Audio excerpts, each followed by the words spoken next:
terlebih dahulu kita akan mempelajari dulu pengertian dan definisi dari metode diakronis tersebut. Kata diakronis ini berasal dari bahasa Yunani yang terbagi atas dua akar kata, yaitu dia dan kronos. Kata dia ini berarti melalui atau di sepanjang, dan kata kronos ini berarti waktu. Jadi berdasarkan makna dari kedua akar kata ini, jadi metode diakronis itu adalah pendekatan dalam studi teks yang memfokuskan pada analisis perubahan dan perkembangan suatu teks sepanjang waktu. Sekarang kita akan masuk pada poin yang kedua, yaitu tokoh-tokoh yang berperan atau tokoh-tokoh yang ada di balik metode diakronis tersebut. Nah, di sini ada beberapa tokoh yang akan kami bagikan. Yang pertama itu ada Julius Wellhausen.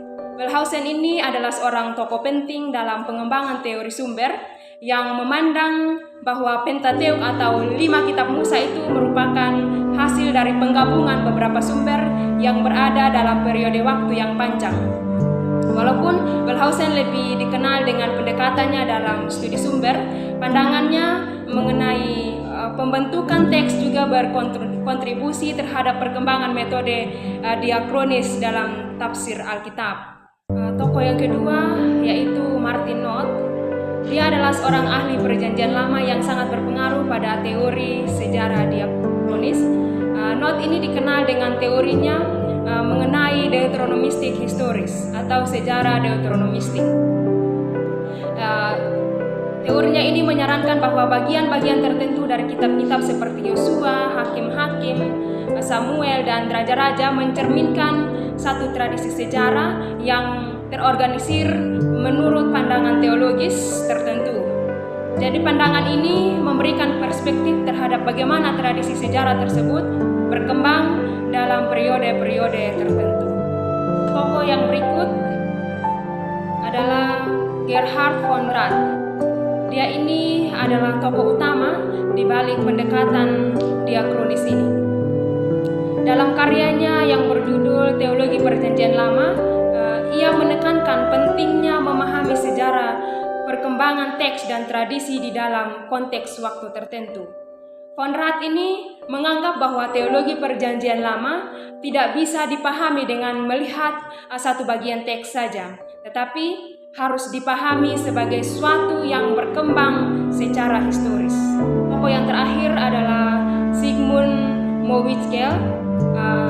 Dia adalah salah satu tokoh yang berfokus pada aspek ritual dan liturgi dalam Perjanjian Lama dan bagaimana hal tersebut berkembang dalam teks. Yang ketiga, kita akan masuk pada prinsip dan cara kerja metode diakronis. Cara kerja metode diakronis melewati beberapa tahap. Yang pertama ada penentuan waktu yang relevan. Jadi untuk menggunakan metode ini kita harus menentukan waktu yang relevan. Dalam proses kerja metode diakronis yang pertama dilakukan ialah menentukan waktu yang relevan untuk dianalisis. Dan tahap yang kedua itu pemilihan fenomena atau peristiwa. Jadi setelah kita menentukan waktu yang relevan, kita atau seorang peneliti harus memilih peristiwa yang relevan selama periode waktu yang dipilih untuk dianalisis. Dalam konteks ini, peneliti akan mengidentifikasikan peristiwa-peristiwa yang membentuk perubahan signifikan dalam sejarah. Kita memilih fenomena atau peristiwa yang relevan, kita akan masuk pada tahap penelusuran perubahan dari masa ke masa. Jadi seorang peneliti itu akan menelusuri bagaimana suatu fenomena atau peristiwa itu berkembang dari waktu ke waktu. Jadi hal ini bertujuan untuk memahami pola perubahan dan hubungan sebab akibat yang terjadi sepanjang sejarah. Setelah kita melakukan penelusuran perubahan dari masa ke masa, kita akan masuk lagi pada tahap keempat, yaitu analisis faktor-faktor yang mempengaruhi perubahan. Nah, seorang peneliti akan menganalisis faktor-faktor yang mempengaruhi perubahan tersebut, baik itu faktor internal. Jadi baik, sekarang kita akan masuk pada poin yang berikut, yaitu skema atau pola dari metode diakronis. Di sini ada 5 poin yang akan kami jelaskan. Yang pertama itu penentuan waktu penulisan dan konteks historis.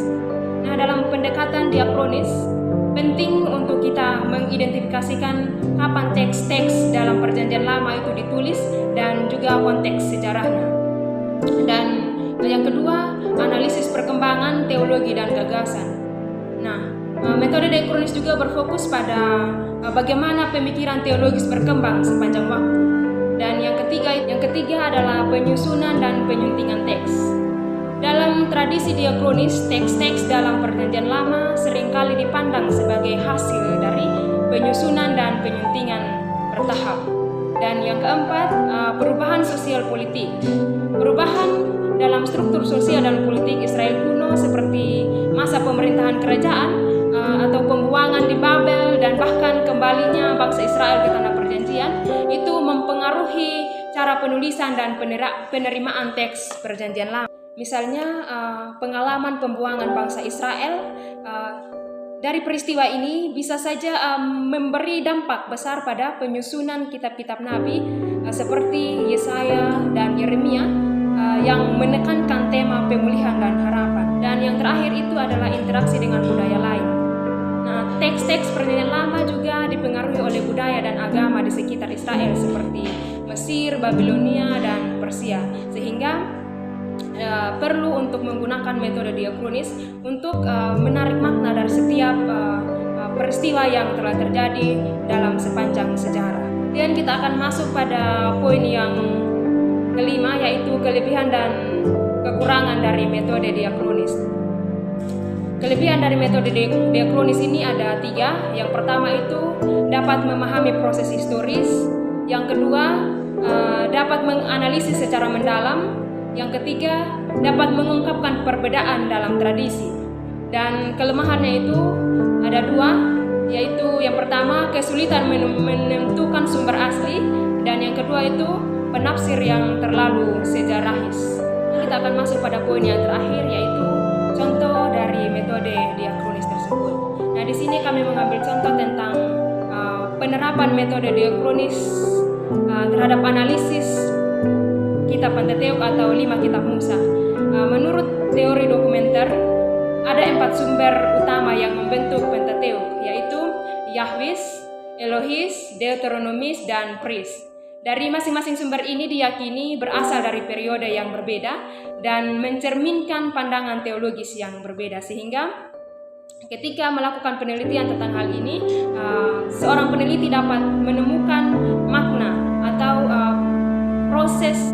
Jadi ketika seorang peneliti melakukan penelitian dengan menggunakan metode diakronis, seorang peneliti ini akan menemukan makna dari peristiwa atau fenomena yang terjadi berdasarkan perubahannya yang terjadi dari waktu ke waktu. Mungkin itu saja materi yang dapat saya bagikan. Terima kasih. Salam. Demikian hasil pemaparan materi dari kami kelompok 5.